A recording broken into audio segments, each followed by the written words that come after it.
What makes me work so hard? What am I really after? When you pursue a fish like a muskie, let's be clear, there's no fish like a muskie. Every magic hour on the water marks another step closer.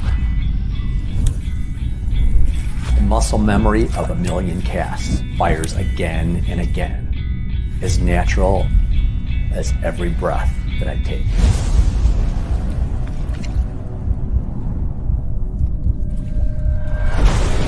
Every twitch is done with a purpose.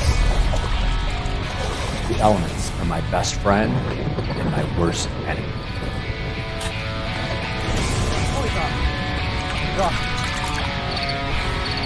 I put my body and equipment to the test again and again, and we always want one more test.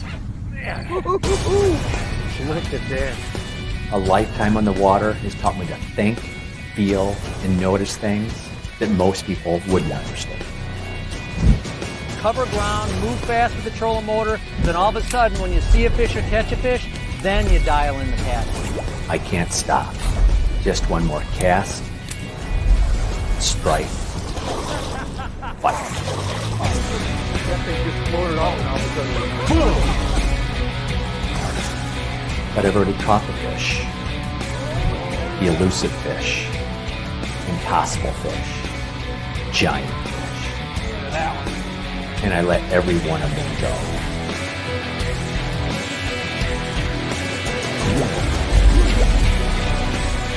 So what am I really after? I live for the pursuit.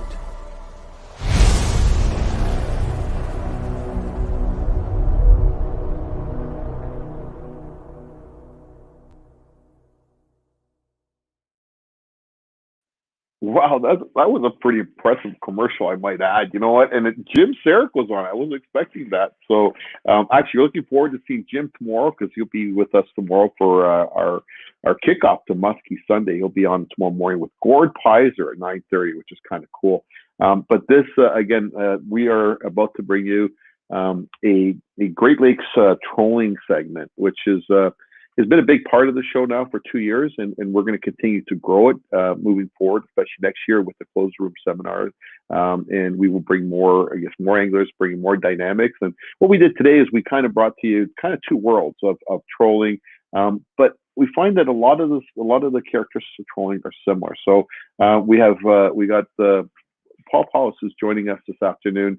You may have watched him earlier with the fish cleaning presentation. The guy's amazing at the show. Every time we see him, I can't get enough of, he's so clean with that and does a great job and very quick, which is pretty awesome. So he'll be on with us in just a few minutes. And I guess his specialty, again, not specialty, is trolling just in general, but his area of where he trolls is Lake Erie. And we talked about this yesterday, and I kind of mentioned that Lake Erie area.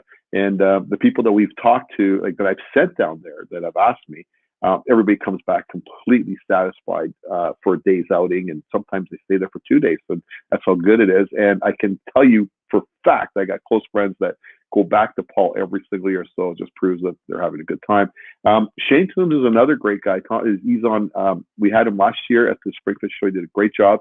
He'll actually be doing some seminars later on this month with some other panels regarding Lake Ontario, specific to Lake Ontario, which is kind of cool. So I'm just going to go to a quick commercial break, and we're going to come right back, and I'm going to have both those guys on. And I'm sure you're going to learn a lot about trolling today.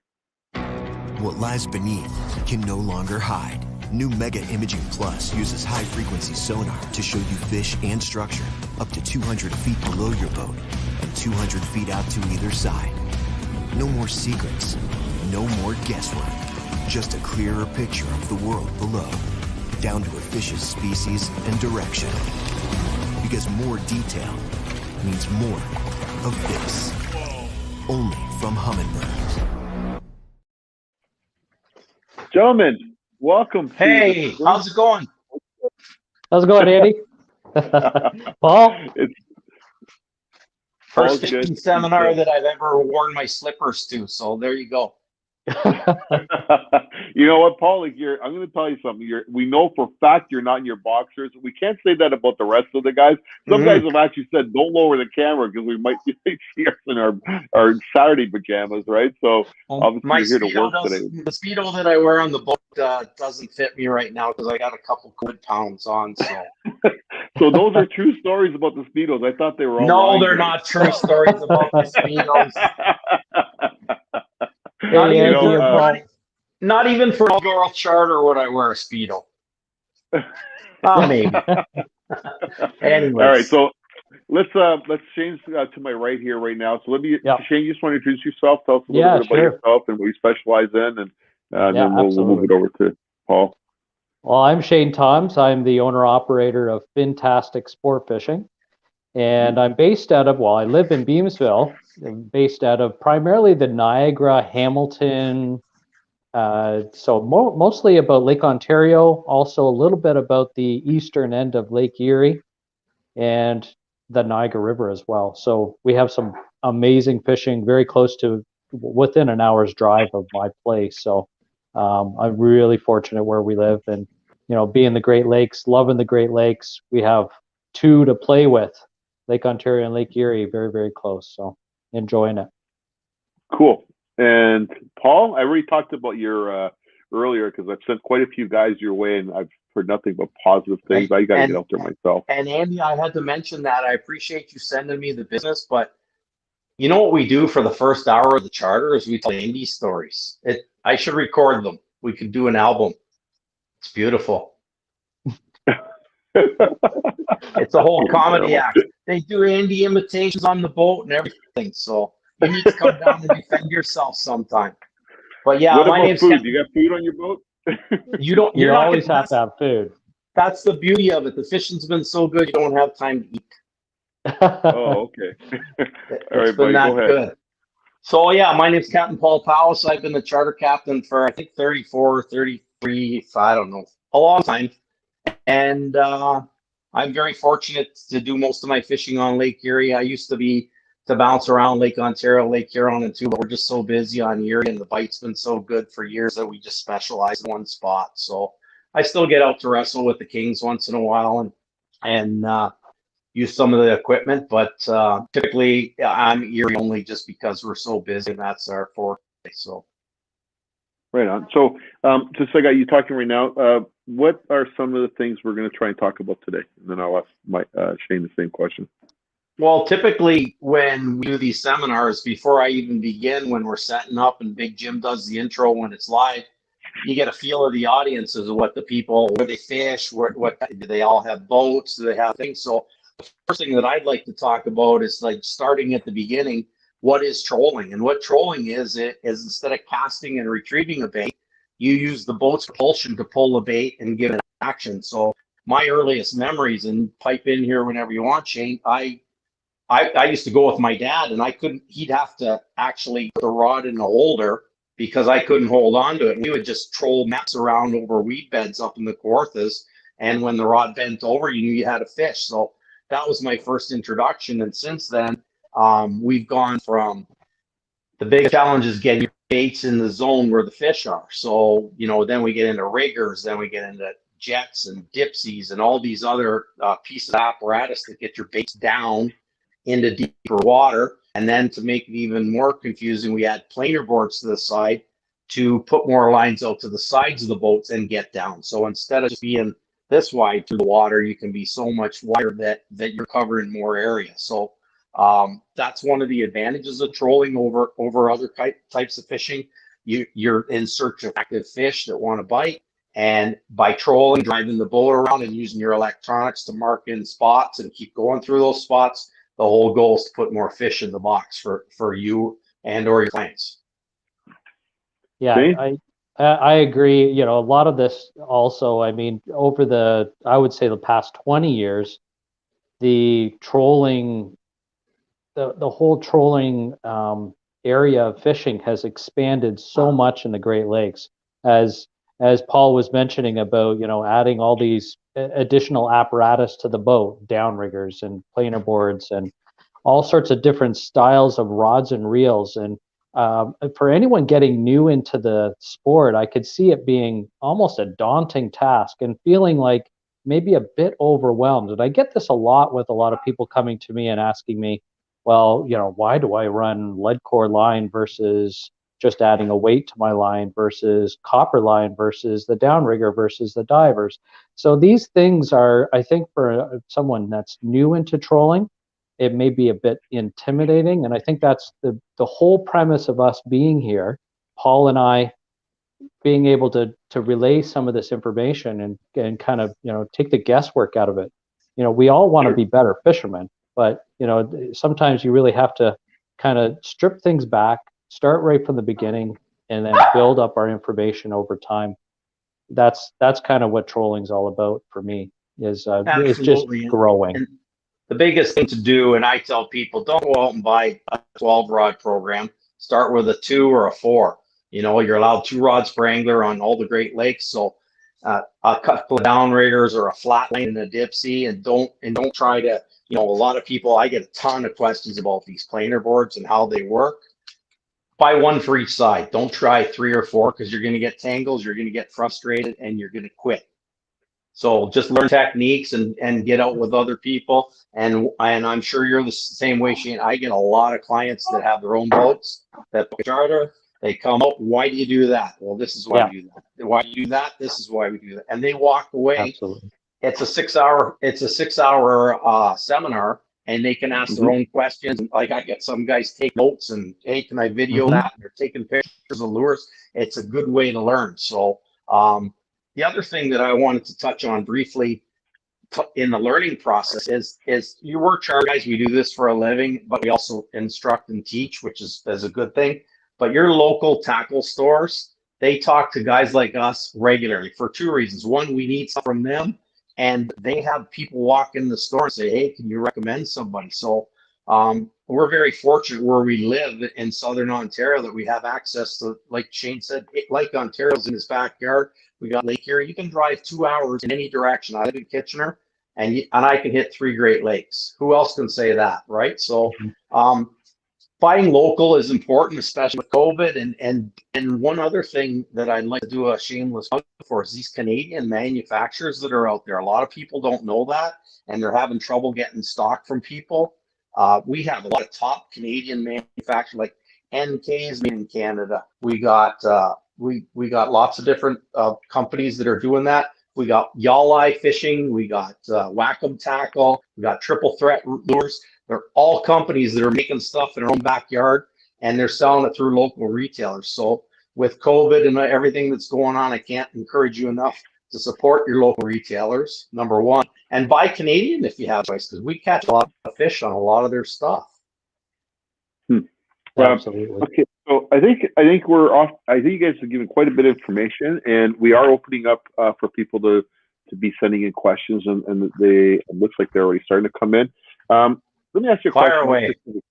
Well, the one question I want to ask about, did you guys find any kind of I guess there's in a lot of fishing you have to replace tackle, right? So I don't know how much you're replacing, what stuff you're buying, but was there an issue buying that stuff last year? And if there was, what kind of stuff should people be looking at purchasing today, so they're not waiting till the last minute to make sure they have as part of their arsenal in their boats, if that makes sense? Go ahead, Shane, and then I'll throw my name on. You're absolutely right, Andy. During the beginning stages of the pandemic, when people were really concentrating on fishing, I mean, our boat ramps were full. There was just so much activity, a lot of buzz in the air about fishing, and everyone was fishing local. So for me, being in part of the Golden Horseshoe, you have a large population of people that were not necessarily going up north anymore, but discovering the fishery close by. And what that meant is that they were going to our local tackle shops and pulling stuff off the pegs. We had lots of empty pegs at our local tackle shop, which is wonderful for their business. Don't get me wrong. And I actually think that that's a great thing for our industry. And it also bodes well for us in the near future as everyone starts to get into this idea of fishing locally and not necessarily having to travel way up north and go to the cottage to catch a fish of a lifetime. I mean, the Great Lakes, I mean, we have an amazing fishery right here to tap into. So in my fishing community, which is Erio and Leamington, we didn't get to fish this past year because of COVID and the high numbers, and they were in a different zone, so it shut down. But by shutting it down, it just increased the activity at areas that weren't shut down. So as long as social distancing was coming into play and the rest of it. But in the old days, it used to be, I'm going fishing tomorrow. I'll go to the tackle store tonight and pick up what I need for my trip. I use this analogy. It's like concert tickets. If you want to see a really good band that's playing, you got to tell Ticketmaster a year and a half ahead of time that you want a ticket. So if you're on the edge of whether you want something, like last year, so many new anglers joined the game. They bought boats and they're doing staycations and they bought equipment, and they didn't just buy cheap stuff either. They said, give me the best, and away we go. And we kind of got caught with our pants down industry wise because everything was sold out. So this year, in light of that, guys have ordered, and a lot of my main sponsors, they still got stock, but it's strategic. If you want something, I suggest strongly you go out and get it, because you don't want to get caught with a no, I'm sorry. So I had people, hey, can you sell me this? I said, no, I'm a hoarder. I'm a tackle hoarder. So I have enough stuff to last me another probably 30 years. But that said, if there were times where a color was hot and you go to the tackle store and it's like, forget it, we don't have that anymore, it's gone. So now's the time of year, as much as we're thinking about it with the show, because this is usually what gets people spurned and excited to get out there and go fishing. I encourage you that decide what you want and purchase it now, because it might not be there when you decide to go fishing in July or August. But I know inventory is coming in for a lot of the companies, but it's still a struggle because there's like Shane alluded to, there's so many more clients now. Yeah. So I was worried that my charter season was going to be dismal, because most of my corporate guys got the no way because of COVID. And my days filled up with mom and pops and first timers and guys that got their boat. So you had the same thing, Shane. So it's exactly, and then also, I mean, I also provide an on the water clinic, so I have that opportunity to jump in somebody else's boat and work with them to say, okay, well, this might be a better setup for you. We'll call in advance and kind of say, what equipment do you have? What should I bring with me on board your boat, and show you how to do it. So, and you don't have to pay for gas that way. You don't have to pay for gas. That's great. That's a great gig. Yeah, it's a consulting part of our business. Yeah, nice. Good consulting downrigging. That's actually a good twist. Okay, so because we're going to start getting into this, and you guys are actually really good working together. But I do want to touch bases, because this is the spring fishing and boat show. To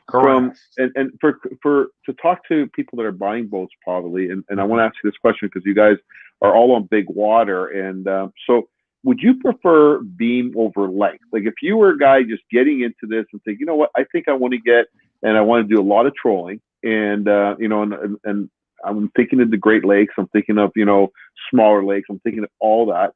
Where would my comfort lie, and where would I be better off with something that can take like a lengthwise boat, opposed to beam having a little more elbow room? What would you start off with? Shane? What would you prefer? Or how would you? Yeah, sure. Well, I operate probably a very similar boat to a lot of people that might be on the call here. Is a 20-foot boat. It's a fiberglass boat, in an open style, walleye style boat. But it has a deep V, and that's really the most important. The dead rise, or the V pattern on the bottom of the boat, is critical, so that you can slice through waves. Without that, if the hull is more flat, then you're going to be wearing a back brace the next day. You're going to get wet. Yeah, for sure. Yeah, so it certainly length certainly helps. Beam is nice. It gives you that comfort, so that the boat is not necessarily rocking back and forth. Especially with the deep V, you'll find that the boat potentially will have that rocking style. So some of the 20-foot, 18 to 20-foot open style walleye boats, they have that wide stance that is certainly very, very stable.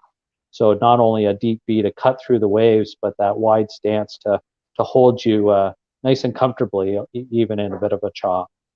Yeah, and that's one. I agree with the deep V is probably the most important part. One of the things that I find, and I end up getting a lot of calls about people, where should I put my downriggers? Where should I put my rod holders? Where should I do this? And so I just did a thing with Derek Strub a couple weeks ago, and we had a discussion. What's the first thing you'd put on a brand new boat for fishing? And we both agreed a graph. And after that, him being a bass guy and me being a trolling guy, we didn't agree on the pecking order. So trolling motor for the bass guys because it's control and spot lock and the different stuff. And then from a troller specifically, my second thing that I would put on a new boat would be rod holders. And then after that, you can get into riggers and bow mount. But the biggest thing I'm seeing is guys that are buying that 18 to 20 that Shane indicated. They want to do it all. They want to be able to take the kids for a tour and take the fishing stuff off and just go for a cruise, pull the kids around on a tube. They want to fish the Detroit River, so I encourage them to get the bow mount. The Minn Kota with the spot lock is unbelievable, and for getting that right case for jigging in the rivers. And then they put the rod holders on and go out to Lake Ontario one day if the wind's one way, and if it's a strong north wind, they'll go out of Lake Erie because it's an offshore wind. So being in back to location where we are, you're very versatile. That if it's blowing 30K out of the south, you're not going to Lake Erie, but you can go to Lake Ontario. So different spots, different places. So Okay, so sorry, go ahead. Yeah, just to elaborate on the electric trolling motor up in the bow has become a troller's mechanism, not just a bass fisherman's positional motor. It's been wonderful for being able to steer the boat right from the back of the boat using a remote, and it's a built-in autopilot. So guys are using propulsion from the rear and using the front to keep it straight, for sure. You got it. So it kind of leads me to my kind of like, and we're just going to ask a bunch of questions, so it just gives people opportunity to kind of stump for that. And is there a rule that you can't put a downrigger, say, in front of your councils on an 18-foot boat? Like, do you have to have downriggers on the back of the boat? Like, is there any reason 100%. Why a guy can't? So he can open up his boat by just putting the downriggers forward. If you make a turn, the rigger cable is going to come back and get caught in your motors. Okay. Yeah. It's dangerous and it's not safe and it doesn't work. How's that? Yeah. Okay. Don't do it. Put them to the back. The further back, the better for downriggers. Furthest back. And generally, we're always setting lines where it's more of a V pattern. So your deepest lines, your downriggers straight down below the boat. You certainly wouldn't want that up forward, and then everything else shallower. It really doesn't. It takes away from that V pattern. And you couldn't run. You couldn't run Dipsies if you did that either, because they'd be in the way of the cables. That's right. Okay, the only reason why I asked that, because maybe the smaller boats, it just kind of, because I know what you guys have on your boats, it's incredible, and I thought maybe it might open up some space in the back. So, but I totally get what you're saying. Definitely not. 100%. Don't try it. I've even seen guys try to move them. They had an extra rigger. They got two on the back, and they'll move them up. It takes away the opportunity to fish Dipsies, and it takes away the opportunity to run a drift sock. Takes away the opportunity to making big wide turns because the cannonballs will swing back and under the boat. They can chafe on the bottom of the hull. It's nightmare. Don't do it. So the reason why I ask this question is because I feel that people are purchasing boats and they start thinking, hey, this is what I'm going to do. And they start thinking, well, you know what? I'll get away with this boat and I'll be able to do this, and I can position certain things in different parts of the boats and do this. But, and this is why this kind of information needs to be, people need to understand, you should be looking at, a wider beam, like I asked before, is comfortable. It gives you some elbow room. It does give you a little bit more, more width in the back of the boat for downrigging and Dipsy divers and stuff like that. Now, your planer boards, you can run off the front of your boat, correct? You can. You want them still within reach, though. So generally, it's still behind the console. Pretty much all your rod holders that you would be fishing with would be behind the console all the way to the stern of the boat. If you wanted to line it up Some Your guys put the downriggers. mast at the front, though, Shane. That's right. I think that's You- what I was that's asking. exact- Yeah, the mast can go at the front, but the V of the lines that come off the You mast got it. will be back where you are. So Yeah. some guys, like my boat that I have now, I used to mount the wheels for the planer boards on the roof, and I found that moving the mast all the way to the front gives me more access. So your rod holders, as Shane indicated, and your access to the planer board line, or if you're using inline planers, I suggest inline planers for guys with smaller boats, because it's just so much more simplified and you don't have to have the mount at the front. But everybody's different. Somebody wants to run the big board program, they can, or they can buy a few of these and throw them in the bottom of the boat and use them when they want to, and they don't have the big mast.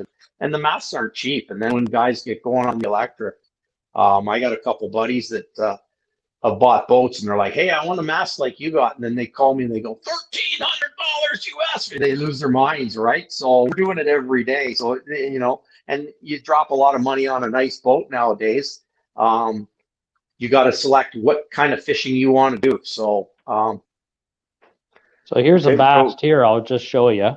Go ahead. There's yeah. a mast right there, and it's Yeah. actually. And sorry, this is my living room, folks. So we're putting out all our stuff out on my dining room table, and but a lot of this stuff, it slides right into a track.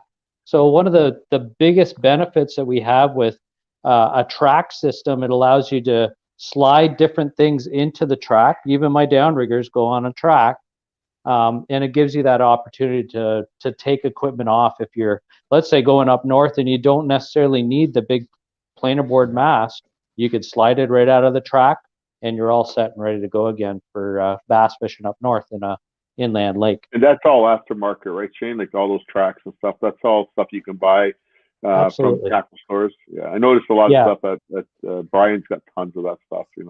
Yeah, and there's they a make it couple of brands that versatile. do it. They make it versatile for other boats. Like some boats don't have a wide enough gunnel, so like I use all Canon stuff with the swivel bases, and some guys use trees, and other guys. But the track system's ideal. They come 6-inch, 12-inch, 30-inch. You can get them 48 inches. I have 5 rod holders down each side that I use for dipsies, and also for my planer board. So it's versatile, and like Shane indicated, you can just slide it out and put it away. You can slide your riggers in and out if you don't want to drill holes. You put a plate. There's a lot of different stuff out there that you can check out. And what brand do you run? I couldn't tell from the postage size style, but what rod holders you run, Shane? So I actually have some custom made stuff that was done by a machinist in Burlington. So keeping local during the whole COVID time, he built it for me. But essentially they're salties for my diver rods. And then his tube style rod as well on a spreader. So he's primarily makes stuff for musky guys. So it's so it's heavy duty and one time. Absolutely. For people that don't know what a salty is, it's a rod holder that the rod actually fits down in the holder, and you lift it up and you can take it out versus sticking it in a tube. So back to what you were saying about Andy, about folks that don't know what they're doing when they there's a salty there. When they're purchasing a new boat, one of the best things to do is talk to your marina, because they're inundated with so many people. Like I get called all the time from different boat manufacturers and marinas that, hey, could you come in and look at this? And I have people that send me a picture of the back of their boat, and I put X's and O's on where I would mount stuff for accessibility. Because if you got, if your riggers are on the back corner and there's a seat there that doesn't come out, it gets in your way that you can't go. So you might want to move that rigger up a little more. So you take into account rough water and different situations. So that's a good thing to talk about there. So did we have some more questions, Andy, that you want to answer, or you don't want us to just keep blundering and take it from there? Well, actually, sorry, Andy, I go ahead. Oh, that's fine. What I was trying to do, just trying to kind of see, like, create a circumference of people, so that way they have questions that they can be thinking about how to. I'm used to the whole new trolling thing. I'm gonna let you guys get on with your topic in just a second. But I just want, like, obviously we have a question there right now. Is any word on this? What's it say there? I'm sorry, I can't read it from where I'm at. I can't spiny water fly situation. the spiny waterfly situation. Somebody's asking It's about. actually a flea, not a fly, Andy. But that Yeah. I'm I sorry, can't read dude. it either. I'm That's Italian. That's okay. And no, you can't eat them, Andy. They're too small. So I'll let you answer that, Shane, because I fished earring only, Yeah. and in Yeah. 30 something years I've seen them once, and I took out the Cortland flea flicker and I put it on every reel, and I was the only guy that was a hero for 2 days, and the fleas disappeared, and I switched it all back. So I know you're not that lucky on Lake O, so I'd let you No. talk about that. Yeah, actually, it's a good question. The spiny water flea is often referred to. There's actually two different species of that invasive species that collects onto your line. The spiny water flea is probably the one that you seen, Paul, which is it collects on the line, but it almost just flicks off on its own. They're more. All we do is tighten up the rod and piano string them, and they all go flying. But you get those long suckers. Yeah, so Lake Ontario, we have we do have spiny water fleas as well, but the menace, the most difficult one that we deal with is called the fishhook flea, and it's almost like cotton. It just loads up on your line, and you can't just flick your line and you got to use a towel and pull it off. Yeah, it's awful. Yeah, yeah. I don't envy you There's actually a tool that we use. It's actually again another Canadian-made product.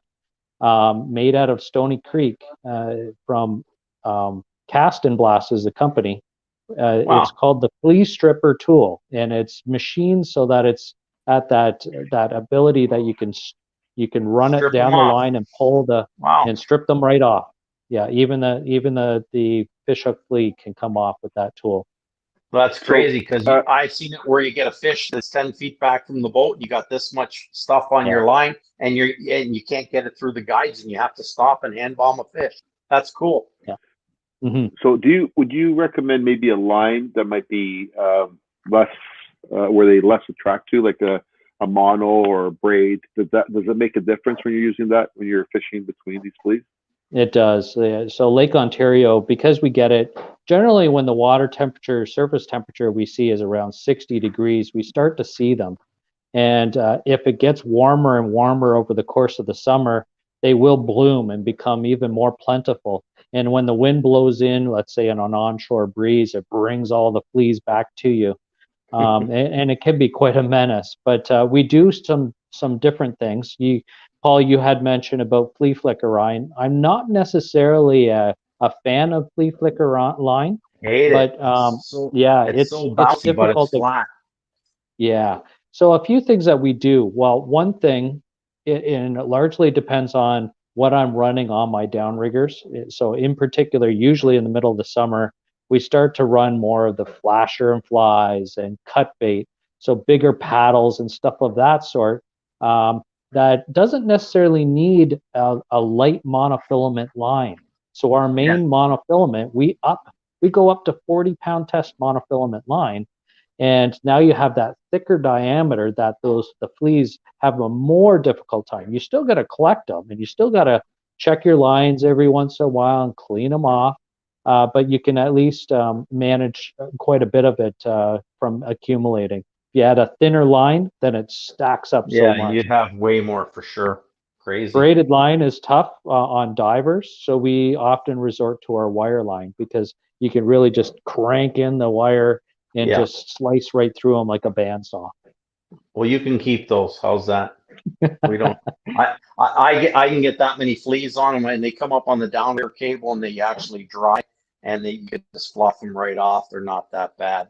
We still get them that they accumulate, but if you have the line tight, you can just literally hit it with a finger, and they go flying. So that's not bad. So, let's talk profiles of baits, because I get asked that question a lot. I'm sure you do too, Shane. Yeah. A lot of people ask me what baits and when, and they got to understand that Erie is a unique animal in the sense that the western guys fish it different from the eastern guys who fish it different from the central basin. So you got to look at Lake Erie as being 3 different lakes. So Shane and I were talking prior to this, and I know he fishes predominantly in the east end, and they fish different than we do in the western and also the central. So the main choice of baits that we use is a collection of either spoons or crawler harnesses or body baits, or we call them crankbaits. So what a crankbait is a minnow imitation with a lip,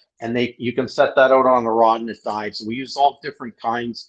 They all have different depth curves. I'm always looking for something new. I alluded to earlier the Yalleye stuff, and it's made local in Ontario, and he's got paint that is just absolutely crazy and different styles. But one of the things that I was speaking to is profile, and I wanted to ask you this, Shane, because we caught a lot of fish, predominantly the bait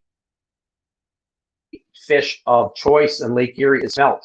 But the last couple of years, the smelt populations have been down. So typically to imitate a smelt bait, we'll use like spoons, skinny spoons, and then as the smelt get bigger, we go to larger size spoons as the year goes on. But with COVID last year and me not being able to take clients out, I fished a lot of crankbaits and I used a lot of husky jerk baits and tail dancers.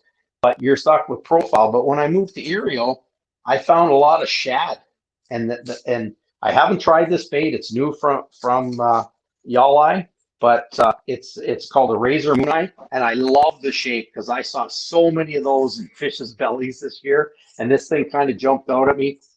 Got a lot of rattles in it. And it's got his crazy finish on, and the upside's good. Ice fishing lure, I already know that. So I will take a bait that's not for trolling, and I'll make it a trolling bait, and we catch fish on it. So Freedom Tackle came out with a cut bait imitation, and they made it for salmon. And I know you've tried it; it works well. I took that bait, okay, right there. I took that bait and I went, if it works for salmon, it's going to work for walleyes. And the guys are, that's not a walleye bait. I can't believe you're catching. Don't get stuck in that track. That's right. Oh no, that's a walleye bait, and this is a this bait. So we're constantly looking at different profile of the bait. So that's short and stubby. It's gonna look like a shad. I fish a lot of the old school hot lips. Looks like a shad. You get into your other crankbaits like this hooligan here, which is very similar to a bomber or a man stretch. It's got the lip and it dives. Long and cylinder. Like, let the fish tell you what they want. Don't be afraid to mix it up. So, all right, back to that question ahead.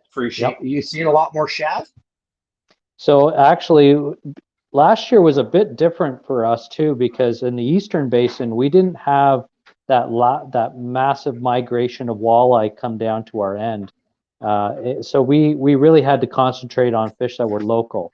Yes. Those fish, we found, they diet a lot on gobies. So in the eastern end of Lake Erie, we have a lot of rocky shoals and the habitat that a lot of gobies seem to prefer. And we were finding a lot of the walleyes that we were catching were spitting up gobies, mostly the larger male-sized gobies. So they're that big black ones that you see often coming out of their gullets. So we're running a lot of crankbaits there too as well. Like this is a Wacom Tackle. It's a Bandit, but a Wacom Tackle custom color. And we would vary our color. Yeah, we would vary our colors. But we found that sometimes a lot of the darker colors were really quite well. Yeah, so, like those goby colors like this. You can get in, dark and down in. And I'll run that deep in the central basin off like 8 or 10 colors of core and 45, 50 feet of water. And I know it's right down in the dirt because you're scratching the lips on the front. So that's interesting. And I can sympathize because all my American friends that are in the Eastern, they were ripping on me saying the water was like your water was like soupy. A hot tub, wasn't it? It was soupy. And typically what happens is the western end gets soupy and they get those algae blooms in the water shallow 18, 20 feet. It gets hot, so the fish move all in the central basin.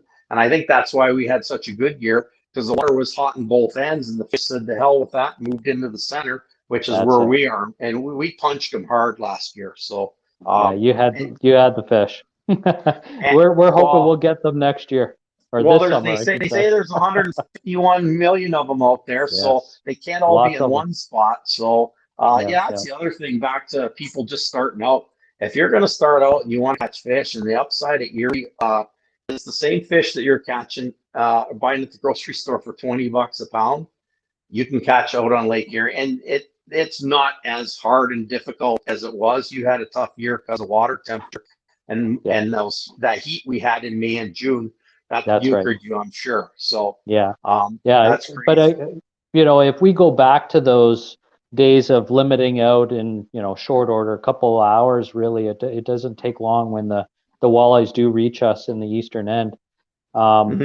One of the things, and I think you particularly, Paul, would agree with me on this, is that get your 6 fish, which is your allotment with the sportsman's license. Get your 6 fish and go home. Don't necessarily try to find that bigger fish and weed through more fish to find the next 6-pounder after catching 6 4-pounders. I don't allow my guys to do that, Shane. And the main reason me neither. is so much stuff's getting killed. Like That's right. Let's release it. If they're coming up from deep water, they got their bladders out, and you don't want to waste the resource. Exactly. And at the end of the day, the big ones are fun. They make for good pictures, but those 2 to 3 pounders are the best eaters. They're the eaters. And they're the eaters. I remember probably 3 years ago when we were catching those dinks, and we're throwing them over in the western end. It's shallow water, and they're spunky. They were getting them on worms and only lip hooking them, so we can toss them back. And finally, I said to the guys, I said, listen, those 40 we just threw back are the same size as the ones you're taking home. So let's start keeping a couple more here. And I took a limit home of myself, and my wife says, I thought you said we were having walleye for dinner. Because cleaned up, they were just, the number 1 size, right? And I cooked them up. She says, I thought we were having walleye, not perch. I says, no, we're having walleye. And she says, don't bring those giant ones home anymore. These are for us. So the little ones are the best. Yeah, and they go so fast. So they do. Yeah, and we get people that they want to catch the big ones. And if you want to catch big ones and trophies and take pictures of them and release them, Bay of Quinte in the fall. There's lots of guys that operate out of there and do a really good job. But our fishery is an eat, and I predict that a lot of our fish this year are going to be some small ones, but that 2016, 17 class are all going to be 5-pound fish. So we'll have plenty of good sized fish coming. Yeah, for sure. So I don't know if you've got some. You ask me questions and I'll ask you questions. That'll work. Do you get into much of the worm harnesses, especially early in the season? So you have an earlier season than we do. I do. So typically I would fish June down out of Leamington. I do a lot of saltwater fishing, so I'm gone a lot of time in the winter, except for this one, of course, and last.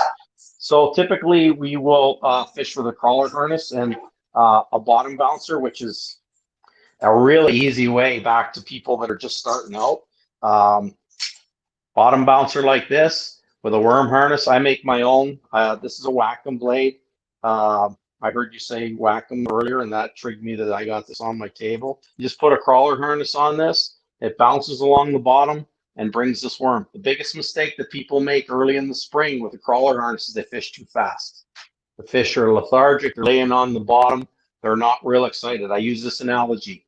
If you're laying on the table and you had a big dinner, you're not hungry. You're not going to go upstairs. You're not going to cook something. You're not going to jump in your car and drive to McDonald's. But if somebody puts hot popcorn, buttered popcorn right in front of your face, and you just have to reach over and grab it, they're opportunistic feeders. They'll eat it. Yeah. So troll it slow. So they got time.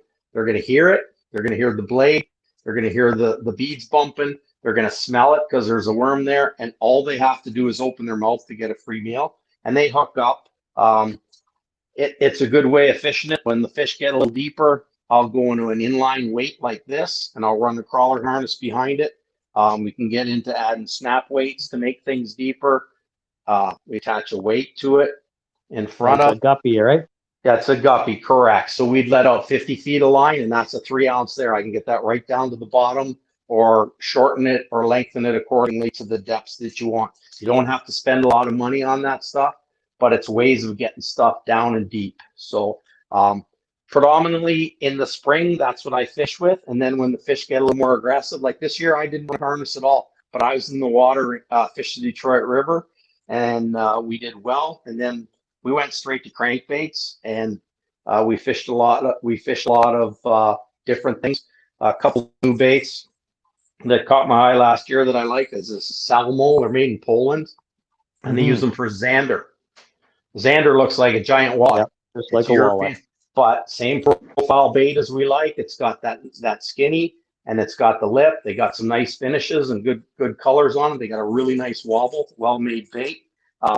They work well, and like I said, we used a lot of tail dancers and mix them up. But really impressed with this Yellow stuff. Really impressed with the NK. Wackham's making some spoons. He keeps telling me he's going to bring some. I got some right here. Oh, you do. See, he doesn't live far from me, but They are great too. I've used them this I- past summer. Caught a Yeah. lot of fish and also salmon too on their mag size. So, so- whack 'em tackle spoons. local Canadian again. And I use his blades. I got lots of those. And then I got to give a shout out to one of my mentors. I'm considered an old guy in the trolling game now, but a really old guy. My good friend Barry Nash, who ran Blue Goose Charters forever. He's bored. He's 80 years old. He's sitting at home, and he decided he's going to start making spoons. So he's got a spoon called Triple Threat. And one of the neat parts about that is you can custom order them and he'll tape them up for you. He's got a lot of patterns that are good based on years and years of fishing Erie. He makes them in different shapes. The one is shaped like this, which is kind of shad style. He makes a banana and a couple others. But a lot of the companies that were around back when I used to fish, like Hookster and Predators. You've been doing this a long time. Predators. Yep. Yeah, you got stuff like that in your box. They worked. It's just the company went whatever. So Barry's got all that stuff still in the archives of his brain. So he's bringing out that Hookster pattern of the teardrop ladder backs, and he's putting stuff like that. So check out his website. It's local. He makes them in his basement. It's a good little setup. You don't have to fool around with shipping from your package will be delivered on Tuesday. It doesn't tell you what month or year, which is out there. So it's nice to play with and the rest of it. Like I said, the local stuff, the guys that fish are fishing, making the tackle for lake trout and other places. It's not just a lake trout lure. It's not just a salmon lure. It's not just a walleye lure. A lot of these colors mix and match, and they work other places for sure. So one of the go ahead. Go ahead. Paul. No, you go. No, I was just mentioning that for us on Lake Ontario, even we fish a lot of right from the beginning brown trout, for an example. So we're using a lot of these stick baits, but very shallow. Yeah. And then start to move out a little bit. It's skinny water. You don't need the depth, right? Yeah. So we're running a lot of monofilament line and that sort of thing.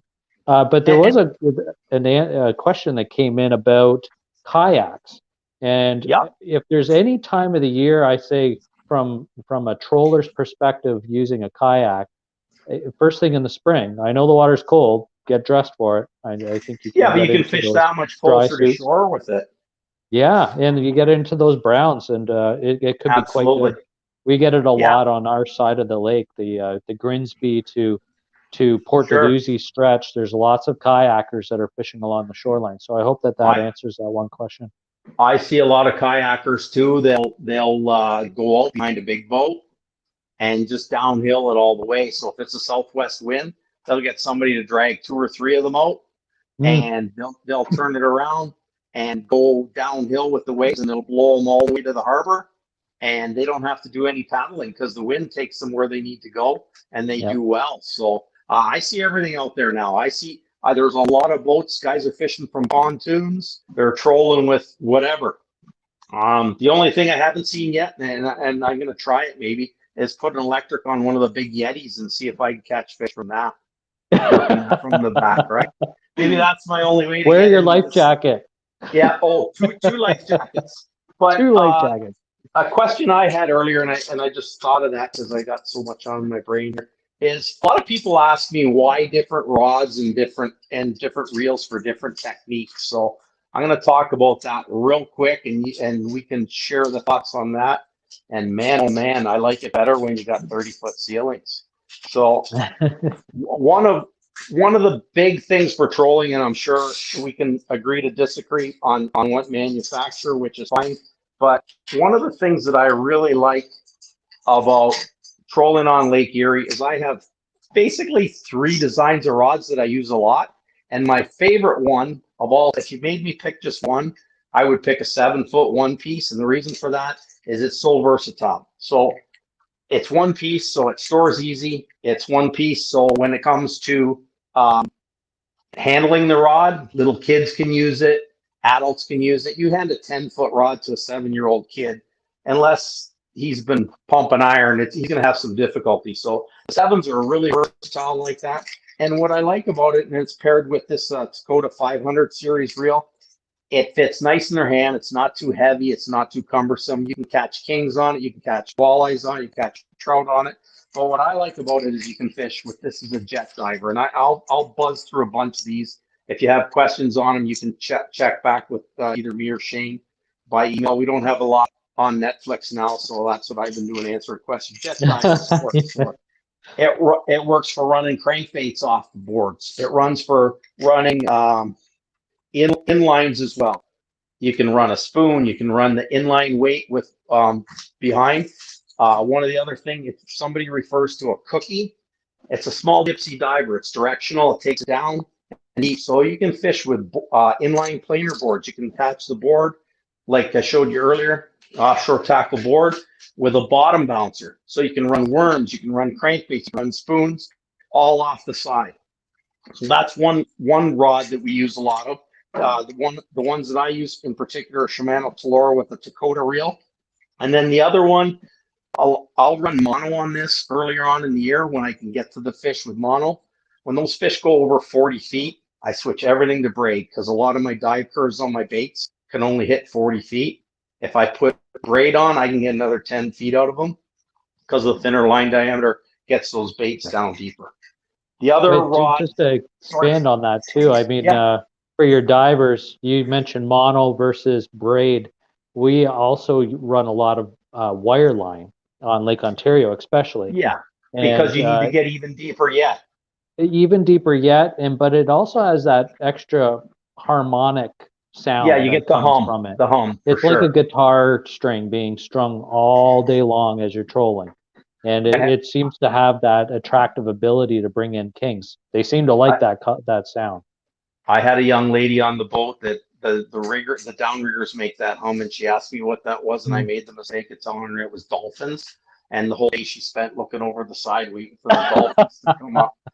I didn't have the heart to tell her I was full of beans. But yeah, so I fish wire divers for kings, and they catch walleyes too. But we're also fortunate enough that our bag of tricks doesn't have to be as big because there are so many fish in the lake. So like I said, I haven't run a crankbait in years, and I started running them again last year. And my kid, who's worked for me for like 10 years, he's going, "What the hell is that bait?" And I go, "Well, that's a rippling redfin." And he goes, "I've never seen that before. Get it off." I go, "Dude, it catches fish."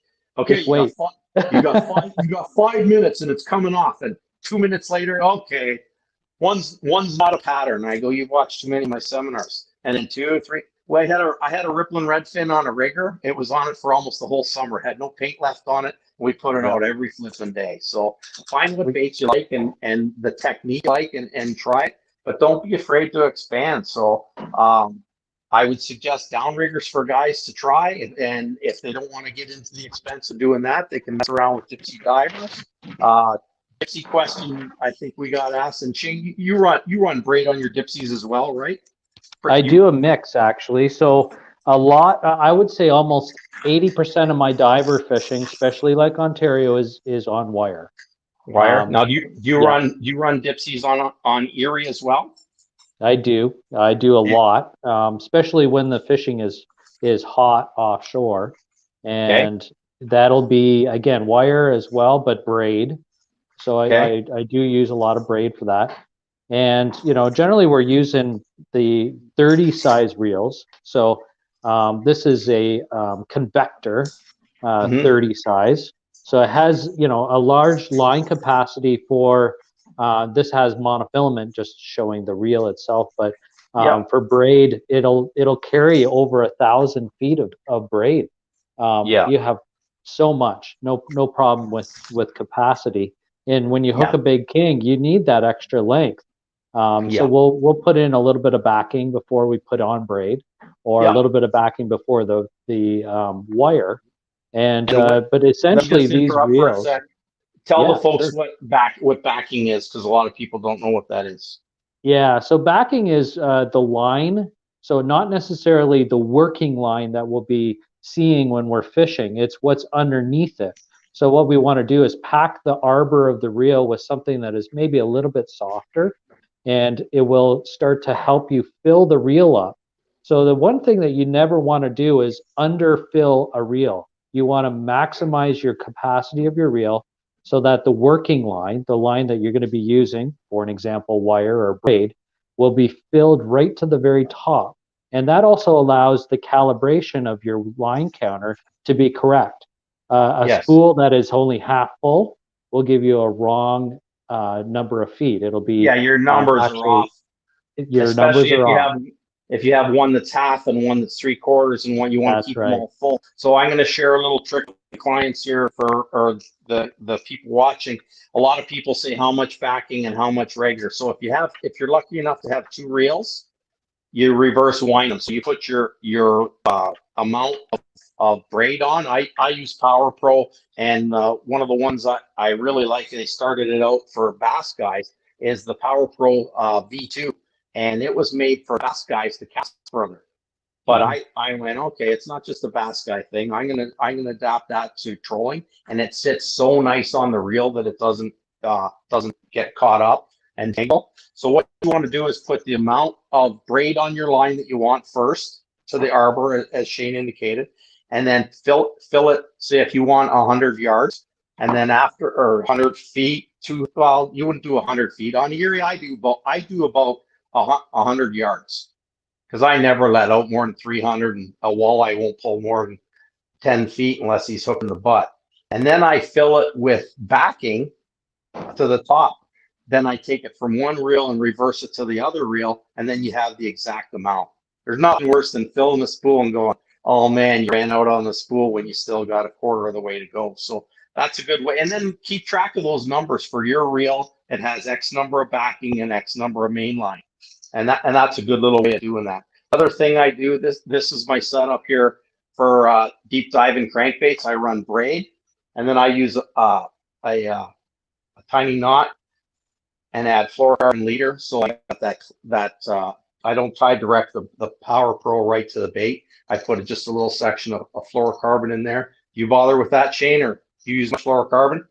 I do, yes. So fluorocarbon, especially on the working end, divers, behind divers, it's really useful, and on our lead core. So the lead core itself is the diving part, or the weighted part of the line, and then we add a fluorocarbon leader, which is usually about 20 feet or so, 20 to On your 30 feet of on your lead, yeah. fluorocarbon. Yeah, And yeah. So and then it I think I just heard you say you run it on your divers too. So I do, yeah, yeah. So but between the diver and the lure itself. So what we're talking about divers here, this is a Dipsy Diver. So he was alluding to earlier, he runs a lot of wire. This is a 30-pound braid, and I recommend for Erie 30-pound braid's fine. If you're fishing Erie and Ontario, you can put 50 on.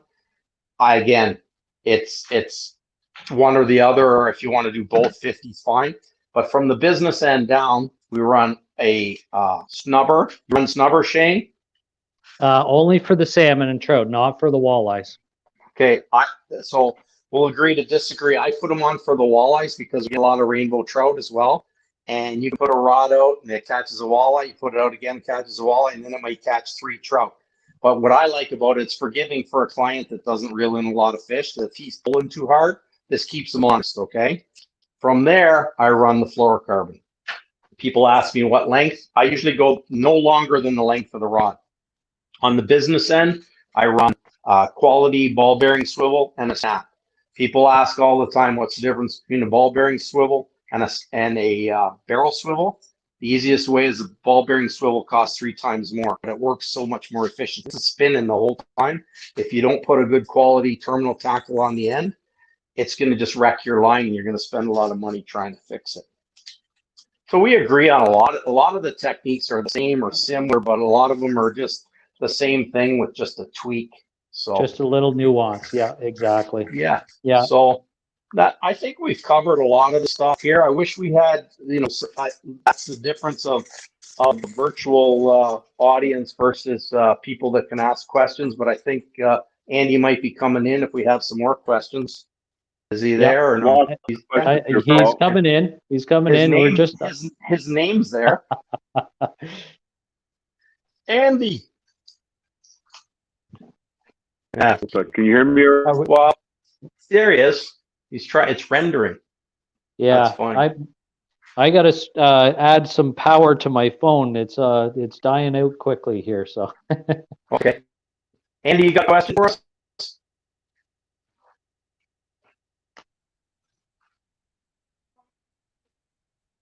Ding dong, ding dong. oh, I could actually see some of the comments that are coming in, and there's a Oh, you few that can? have come in. Yeah. Okay. Why don't you ask me something that's to me, and then charge your phone, and I'll take care of it. Yeah, I just looking for one here. It's for you. It says, when targeting walleye, will you run a mix of crankbaits and worm harnesses together? And if so, what down speed works best for you? Down speed. Okay. Typically I don't mix the two because it's a speed issue. So you're on target with it. What's the speed? When I run collar harnesses, I run them really slow. So when I say slow, 1.5 miles or less, never over that, because I want the blades want to thump. So I get a lot of questions about mixing and matching different genres of fishing and speed. They're all speed dependent. So even in your crankbaits, you'll have some that you can burn and go up to 4 miles an hour. And you'll have other ones that after 2, they go up on the side. So when you're mixing and matching ways of doing it, I never will mix crawler harnesses and crankbaits, but I will mix crawler harnesses and do bottom only and or suspended. So what I alluded to early, I'll put a guppy on it 50 feet in front of a crawler harness, and it's not going all the way to the bottom, but it might be 8 to 10 feet off bottom. So that you can target bottom fish with a bottom bouncer and a harness, or you can use snap weights, or you can use that Wacom tackle inline or offshore tackle tadpole to get down. So there's lots of different things. So typically, my son hates inlines. I love inlines. My son loves bottom bouncers. So we get out on the boat. He sets his side bottom bouncers. I set my side inline. And usually when he gives me a comment like it's 9-1 for his side, I will put bottom bouncers on. But then we'll troll for a couple hours, maybe catch 15, 20 fish, and they'll die. And die. You look at the graph, and they're not on the bottom anymore. They're just up off the bottom. So you want to have that versatility that you can change on the fly. So that is so true with salmon and trout fishing as well on Lake Ontario. They move up and down in the morning. Yep. Yeah. You know, the thermocline is really just a reference. Temperature-wise. You guys hear me okay? Yeah, we can hear you, Andy. Go ahead. Then? Okay, good. All right, so we got a whack of questions here, Paul. They're all over the screen here, so you're just a little bit too far from the screen. I don't think you're seeing it, but this other guy wants you guys. I just had to put mine on too, dude. So we're all good. I still can't see it. Hey, look at that! You're still really looking. This guy wants coordinates to where to catch fish. That's fine. That's fine. Has he got a pen? Has he got a pen? What's that? Cameron wants coordinates. He's going to go by Port Dalhousie, and he wants to go down rigging, and he's just looking for maybe some direction on where to go when you're coming out. And I know there's a big sand dune there, and you're probably more familiar with it. Shane, go ahead. Yeah, Port Dalhousie. It's probably I would say my home port, the one that I depart from the most. And we're really fortunate because our fishery starts, like I said, first thing in the spring for brown trout, and then it continues all the way till the fall run of those fish as they stage, the salmon stage, before coming up into Port Dalhousie itself. So, where to start, it really depends on the time of the year. So obviously, first thing in the spring, we're often fishing shallower. We're fishing in closer to, shallower depths, I would say in less than 30 feet. First thing in the spring, April into the early part of May. And then as those salmon start to migrate a little bit offshore, and that's typically the onset of those alewives coming back. So to give you a pinpoint of an exact location, you simply can't, because There from isn't one one. day to the next, it will completely change. And you can think that you're going to be coming out, going to your same spot that you caught your fish the day before with a hope for success, and sometimes you're rudely mistaken. Shane, I get Okay, people so they'll say, well, last year on this day, we caught them there. And I'm like, guys, you got to consider wind. You got to consider cold fronts. You got to consider temperature. You got to consider current, Currents. all Yeah. different things. Migration, how much ice there was, temperature of the Yeah. water. There's no exact spot, but just No. follow Shane around. He'll show you where the fish are. No. okay, so the next That's the next funny. question is directed more towards body baits, and I guess what Ron wants to know is basically if you're trolling with body baits, right, crankbaits or whatnot, there's the waves. Are you trolling with the waves, against the waves? Yeah, How are good you question. controlling your boat control with the waves? That's actually a really important question. It is so. You And want me to take that one? well, Okay, go ahead. I'll start, and you could add in. I All love right, go. trolling downhill or with the waves. So the waves on my stern, and in just for the simple fact that my planer boards seem to be nicely moving through the water. They're not jumping over the waves, and certainly it makes your presentation that much better. So trolling with the waves as much as I can. So I'll drive if I know where the fish are. If I'm on a school of fish, I'll go upwind of those fish, set up, and make sure that I'm completely set up before I get to them, and then fish through them. And don't hesitate to pick up all my gear again and go back up again. That's really kind of important. I think for a lot of the guys in the smaller boats, that when you start to get a bit of a chop, let's say a 2-foot chop or 3-foot chop, don't plow into them. Pick up your gear, go upwind again, and set up and troll back downhill. Paul, what do you got to add to that? I do exactly the same thing in the spring when I'm fishing inline planer boards with the offshore tackle boards, because they work so much better going downhill. I have a large boat. I'm not afraid of going into the wind, but it's kind of a old school courtesy thing too, that everybody picks up and runs a line and nobody's crossing over other guys, and they all go in unison. So one of the things that I can use this as a segue to it, if you're new to this game and you want to pee off a lot of people in a hurry, and you see 10 or 12 boats are all trolling east to west, and you're that north-south guy, don't be the guy to go, hey, why aren't you driving? Just fall in line with the rest of the folks, because they're doing that for a reason. And everybody's got a spot, and you go through and you punch in your waypoints, and you connect the dots as you come back. So I do that with bottom bouncing with crawler harnesses. Once I'm going in the season, I got the big boards out. I troll every direction. Doesn't matter the waves, because it's not always downhill. So I'll take into account if it's really rough out of the south, I'll run into them and take it on the chin for an hour sometimes to turn and just downhill all the way. But a lot of people don't catch fish. They catch them only going one way or another. And on Erie, as you know, Ontario too, but Erie's worse. We have a lot of current. So I use a fish hawk or a device which tells me the speed and temp of the ball. So with this little gadget, I can go 3 miles an hour on the top, and it can be doing 2 or 1 at the bottom because of reverse current. And a lot of people have this misconception that if the wind's blowing out of the south and the waves are going south to north, that the current's going that way. That's not necessarily the case. So through these in-depth things, it gives you data, and it displays the data at the front. I would fish without a lot of things, but I wouldn't fish without that, because you learn to rely on it.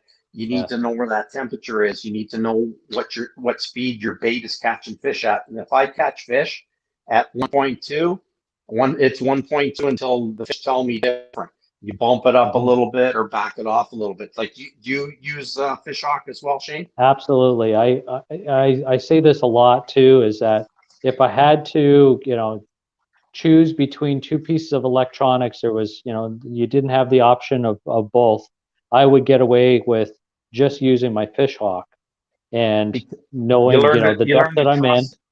Yeah. You trust in your speed down below, and you you work with that. That's kind of what you want to do. So a lot of people have asked, well, what is what's the optimal speed for what you want to do?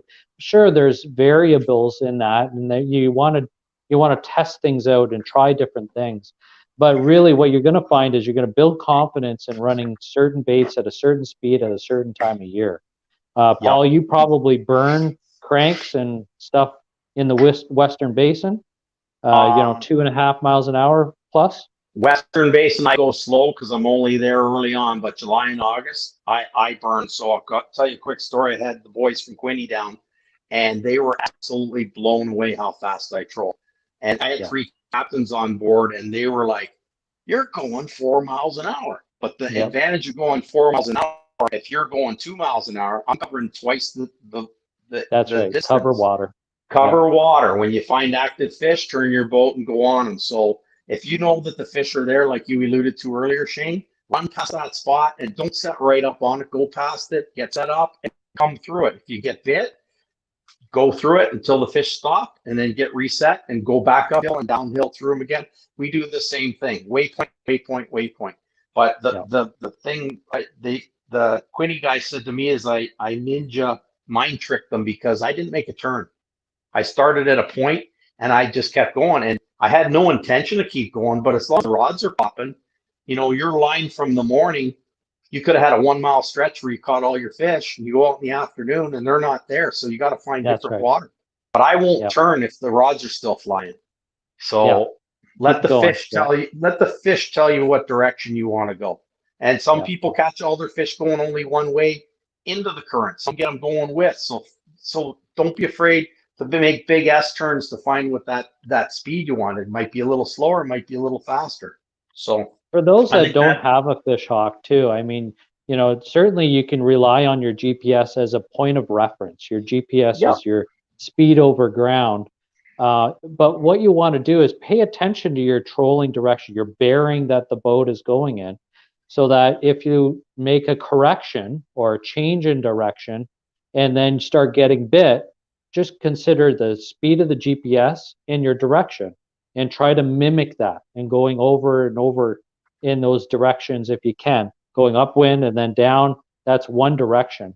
But if you can try to, start to turn the boat on slight angles and just try to figure it out what those fish want. And GPS is a point of reference. Yeah, for sure. I just had a text from somebody asking me what's in the cup. Water, and only water. Okay, so she says, "What's in that Yeti?" It's way too early. So I can't read the other questions, but do we have something else, Andy? Like, can we keep going because people are anxious, or who's on behind us, or I'm cleaning fish or something, aren't I? Hey guys, I don't know if you can. Am I in there? No, can you hear me? Yeah, I got you. I can hear you. All right. Just want to add a contradicting type of questions I have for you guys, only because you guys both answered that whole trolling thing actually really good. We got a lot of questions to try to answer a little bit quicker. When you're trolling downwind with the wind, letting the wind carry you, and you guys are talking about speed, right? And now you've kind of lost full control of precise. You cut out, Andy. You froze. He's frozen. I'm going to guess what he's talking about is because the waves are starting to grow and it starts pushing you a little bit faster. What ways can we use to slow the boat down and get back to that sweet spot of our speed? I use a drift sock. You run a drift sock? I do. Drift sock. Yeah, for sure. Even with a smaller boat, it really does make a difference. So I'll run smaller drift socks. They're usually 18 inches in diameter, so a little bit smaller than what you would for your bigger boat, Paul. But I'll run multiples. So I'll run 2 on one side, on usually the windward side, and one on the other side if I need all 3. So I run a big one, and I run it underneath the boat. I got the rope length, and I put it on my starboard cleat, and it goes down. But I don't need it for speed because I run a kicker. I can get it down to 0.5 mile an hour. But what I like for in the rough water, you don't get that surge in the jump. Surge on the divers, especially. So what he's talking about, if you don't have that control of the speed coming off the wave, your dipsies are gonna creep. So yeah, drift socks are a really good thing to have.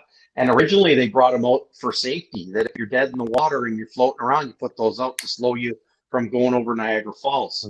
Anyways, what other ones we got, Andy? We'll keep going. Yeah, go ahead, Andy. All right, you know what? I was kind of like, I kind of was got stumped there because my whole sound system kind of went the wrong way on me here. So we got it, though. We got it. We covered it. Yeah, I know you did, and you actually hit it right on, only because there was one particular question about how important speed is, and you guys were actually all over that before that even happened. So the speed is a big factor, though, when you're talking about fishing, and then it comes down to what is your starting point on speed. So what would be, to kind of answer that question too, is like, what do you want to be able to do? Like, how low do you want to get? Probably there, and then moving up is never the issue. But how slow would you want to get to? Like, for me, it depends on time of year, first and foremost, water temperature, and where the fish are in their migratory pattern. Like for me on Lake Erie, when the fish come out of the river, they're done spawning, they're lazy, they're lackadaisical. They're not going to chase a bait because the water's too cold, and they're post-spawn, they're lazy. As the water warms up, your speed increases. I can't stress enough, early on in the spring, you cannot go too slow. That's been my my brain set for 30 years, and it hasn't changed. Yeah, for us on the salmon side of things, we really do find that, again, sweet spots that are catered more so to the type of lures that we're using, the presentation. So for an example, if we're running cut bait is really speed sensitive. It needs it to be bang on in order for you to get bit. So for us, down speed, again, fish hawk is very, very important for us in this situation. And then we cater our speed so that we get the right roll on that herring strip. And you want it at about what I'm showing you right now is about 1 or 1.5 revolutions per second. That's typically the speed that we're trying to do. But when we're trolling things like spoons, we're going to crank that speed up. We're going to get it up a little bit more to about 2.5 miles an hour rather than 1.7 to 2. Yeah, for you sure. got it. For sure. Yeah, that's good. So I tell people I've never seen a worm go 5 miles an hour. They move slower than that. What else you got for us, Andy? Is he sleeping there, or is it frozen? Andy, if you could hear me, my battery is really getting low. So I'm at 3% now. So I'm hoping that I just don't disappear here in a second. All right, hold on 1 second. You hear me now? Yeah. Is that better? All right, I'm sorry. We're having some problems here. I don't know why, but okay. So hook size is important to you guys, and there's a question regarding hook size, and then I want to go to commercial break and then come back to you guys with one final question. And what I do want to do is I'd like to have both you guys on independently on after the show, especially under the salmon hunt, because for us it's important that we keep this going because the amount of questions that are rolling in here are really hard, and it's hard when we're not in a room where we can actually know, okay, here's the mic here, here's the mic here. So sorry. Well, Andy, before you do the commercial, I'm an old retired guy, and if somebody's got a direct question for me, JP Fish and Rogers.com, go to my website and ask. I'll answer them. That's how we're gonna wrap it up. So like this question here right now with as far as hook sizes and how important they are to you guys is probably a good question. That's from Andrew Hurd. So Andrew, I can go real quick. I use 2 sizes of treble hooks, a size 2 and a size 4, depending on the size of the bait. And I use to tie my harnesses. I use 1/0, which is a little bigger than a lot of guys, but they're a little stronger. An octopus size. That's the only hooks I have. I have 3 different sizes on the boat: octopus and 2s and 4s. And you can mess around with extra strong or red or some guys. I like the black nickel hooks that come with a lot of the baits. And when I switch out, it's either a size 2 or 4, depending on the size of the bait. And Shane? Yeah, for me, it actually really varies. It varies depending primarily on what we're using. So cut bait, for an example, generally is about a 1/0 or a size 2 hook treble, and then some of our our Yep. trebles. We also have, tournament tie hooks where they're in a series of both a treble and a beak hook, and for our fly setups. So, our trebles, and we also want to make sure that we have the right treble size for the spoon. It's not too undersized and it's not oversized that it kills the action. So yeah, it really varies. It depends on what we're running. We even run cut bait with a smaller treble in the spring and then upsize slightly in the fall, because generally, the larger mature salmon, their mouths are like big rocks, and you got to get those hooks Yeah, penetrating you got to into drive them in. you got to Job drive well them in. done. So you need a heavier hook. Okay, guys, I want to apologize for everything. We're having some technical difficulties on our end, but we are getting through them. You guys were perfect through the whole time.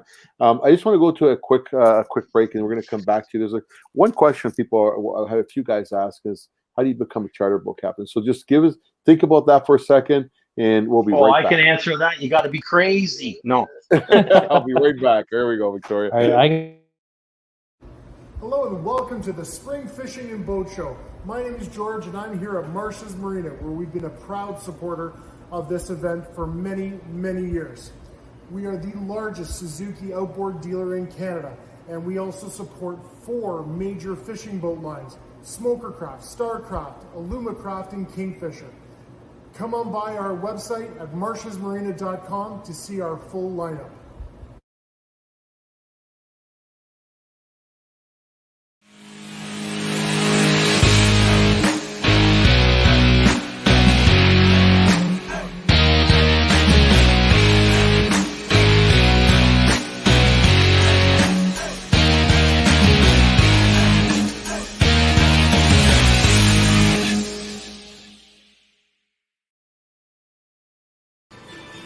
Hey guys, Steve from Mega Jigs. Show special. Purchase a 36-volt lithium set and receive a free 4-bank charger valued at $650. Give us a call. Hey, Paul. Hey, Can you hear me all right? Yeah, real quick. And I just turned my phone on real quick here, and I had a bunch of questions, and I want to answer all of them in one if I can. Sorry, guys. I got asked what electronics do I use and why, which leads to some of the other questions about side imaging and the rest of it, because some guys know that I run Humminbird, and the quick answer to the electronics is I run Humminbird. But the beauty of it is now is Humminbird talks to Canon, which also talks to Fishhawk. So what we were talking about earlier, I can get all the data from my Fishhawk, and it talks through Bluetooth to my Humminbird, to my Canon, to my Fishhawk. And I have all that information right on the downrigger with new optimums at the back.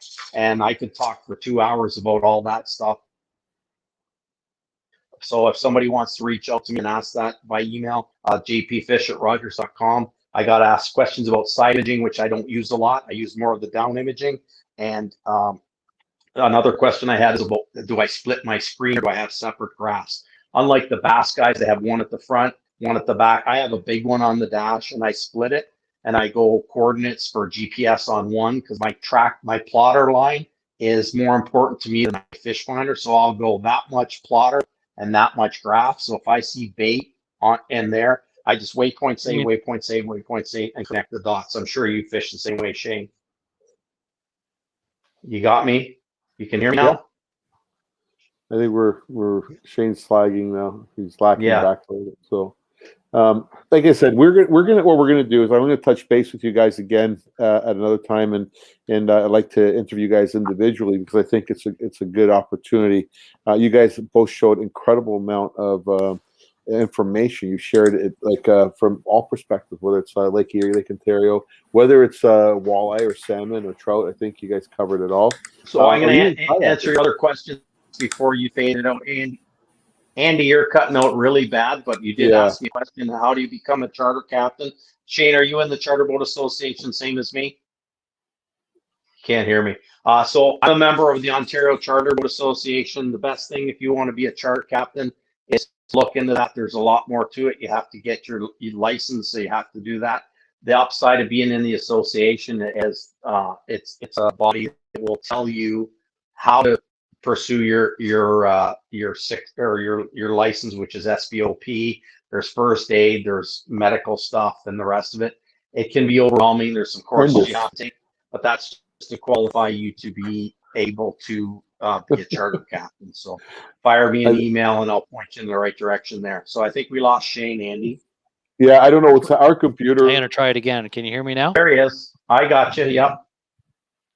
Andy, your end is really Can you hear me bad. now? No. You're perfect again, Shane. No. Yes, I can hear you.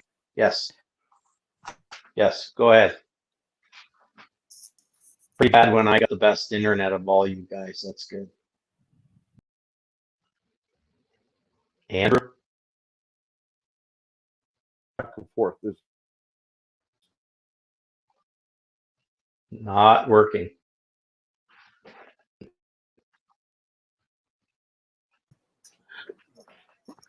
All right, I think I'm gonna have to learn some little bit of sign language here. So, can you hear me? Okay. I hear you fine right now, but we lost Shane again. We're gonna wrap this up real quick, and we will get you back again. We got an episode coming on with Radio World, and we will be right back. So once again, we're gonna need a couple of minutes. What are we doing, honey? I can't hear you. Okay, and how do we contact you, Paul? And do not call me honey. Victoria's right there. I think I call Don't you call me honey. I don't even see you with the Speedo. I'm not calling you honey ever. Hey, so seriously, how do we get a hold of you? I want people to be able to call you directly. Social media, internet, jpfish.com is my website. jpfish at Rogers, everything's on there. I'm easy to find. If somebody's interested on a trip or they have a specific question about my equipment, be it Shimano or Humminbird or Canon, whatever, I'm glad to answer those questions for anybody. So, and what I want to say is thanks for the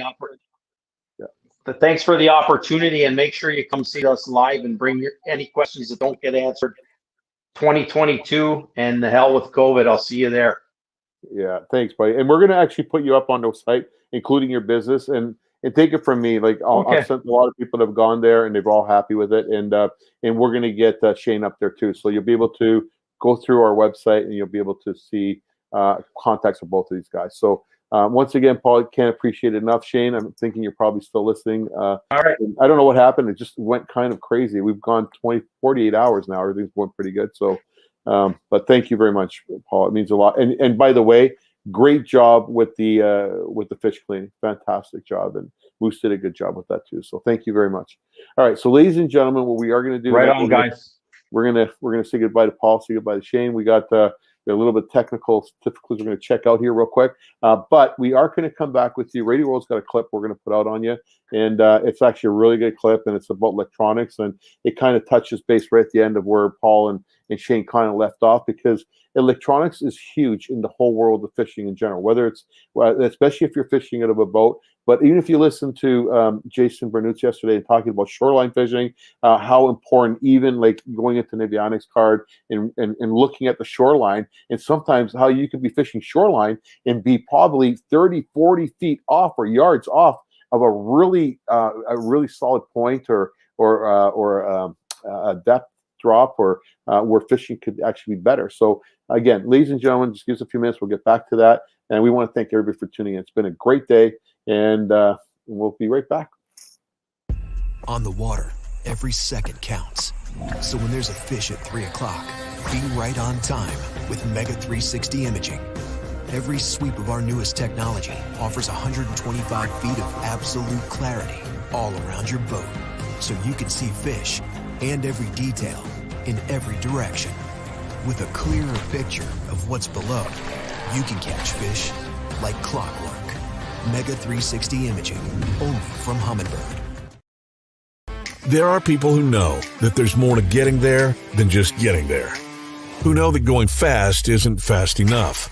And who know living isn't the same as feeling alive. There are people who aren't afraid to stand out, make noise, make waves, and never look back. This one's for them. The Mercury 115 horsepower and 150 horsepower Pro XS outboards. Built to win tournaments. Designed to win your heart. Mercury, go boldly.